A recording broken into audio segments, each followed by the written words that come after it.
And now it's my pleasure to introduce and to ask you to join me in welcoming Olivia Shields.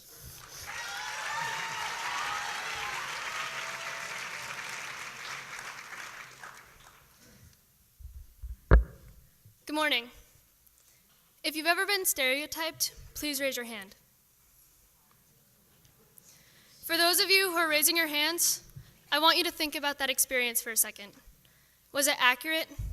Was it fair? Earlier this semester, I was asked how I've been stereotyped. There was only one I could think of, and like most stereotypes, it was false. My name is Olivia Shields, and I am the perfect little Christian girl. Not. I was raised in a Christian home, and from kindergarten through 8th grade, I attended Union Baptist Christian School. I attended Sunday school and church on a regular basis. I got all A's, and I could say all my Bible verses. I never did anything shockingly wrong. Sounds like the stereotypical life, right? Well, in 4th grade, I started to feel like I didn't fit in with my friends, especially after being called teacher's pet on several occasions. I remember sometimes they would get mad at me just because I was getting good grades. I didn't get invited to their houses very often. I didn't have any true friends that I could turn to. So I began to accept perfection and work toward it obsessively, which only pushed those people further away. It was as if rejection was my only friend, and all because I was being stereotyped as the perfect little Christian girl. In 8th grade, I was finally sick of all the pain, criticism, and rejection, and I couldn't handle it. I know that some of you here were in my 7th and 8th grade class, and sometimes I wonder, what would you have said to me if you knew that I had been cutting? Would you have stopped me? Would I still be the perfect little Christian girl?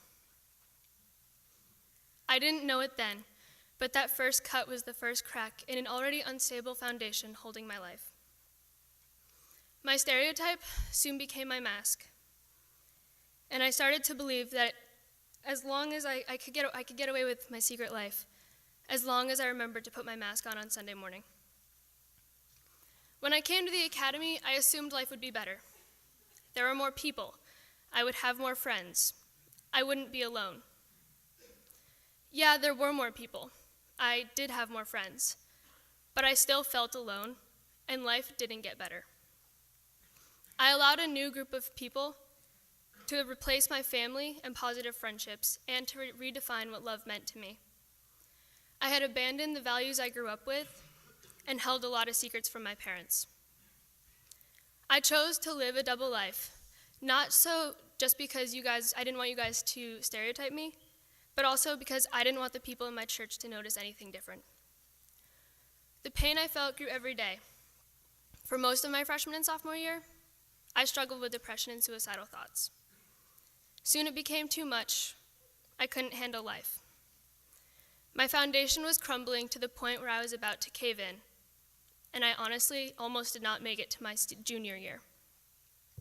On one August day, a few weeks before school was supposed to start, I sat in my parents' room, alone, and I held my dad's gun. I couldn't go on living the way I had any longer, so I had to make the choice: change or die. In my lowest day on that August day, I chose to live, and I chose to change. But I chose something else that day. Before then, I had been following values that were influenced by my parents in elementary education. But that day, I chose to adopt those values and the Christian faith as my own. And a lot has changed in my life since I made that choice. I'm now overwhelmed with peace, and I can show my true self because my mask has been destroyed. My Christian faith is the foundation of my life, and it's the strongest foundation I could ever have. And guess what? Just because I'm a Christian doesn't mean my life is perfect. There have been many mistakes made and many trying times. But the difference now is that no matter what happens, all I have to do is turn to my faith. Every trial I face is a new opportunity for me to grow and strengthen my Christian character. And for the first time in my life, I am truly thankful for whatever life has to throw at me. So all stereotypes aside, who is this girl standing before you today?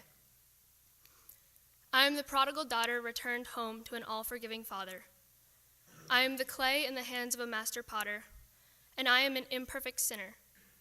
But Jesus is my Savior, and without his guidance and complete forgiveness, there is no way that I could have accomplished all that I have or healed the emotional wounds. And because of my experience, I now realize the danger of stereotypes and choose to avoid them so I don't send someone else down the same path. Thank you.